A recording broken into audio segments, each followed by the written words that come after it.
ఉండేటట్టు చేసి అహర్నిశలు తెలుగుదేశం పార్టీ కోసమే పనిచేస్తూ వస్తూ ఉన్నాం. పార్టీ తీసుకున్న నిర్ణయం ఏదైతే ఉందో దాన్ని పునఃసమీక్షించుకోవాలని చెప్పి మా కార్యకర్తలందరూ కూడా అడుగుతున్నారు. కాబట్టి నేను ఈరోజు ఇక్కడికి వస్తున్నానని చెప్తే మీరే చూశారు.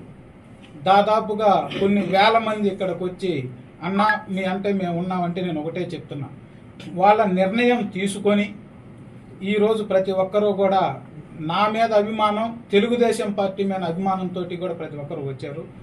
తెలుగుదేశం పార్టీ అనేది ప్రతి ఒక్కరం కూడా అభిమానిస్తూనే వస్తున్నాం. ఈరోజు ప్రతి ఒక్క కార్యకర్త కూడా ఇక్కడికి వచ్చి వాళ్ళది అన్నా మనం ఎట్లా చేద్దాం, మన దిశానిర్దేశం ఏంది అని మాట్లాడడానికి వచ్చారు. వాళ్ళ నిర్ణయాలన్నీ తీసుకుంటాను. మళ్ళీ 2-3 రోజుల్లో మిమ్మల్ని అందరినీ పిలుస్తాను.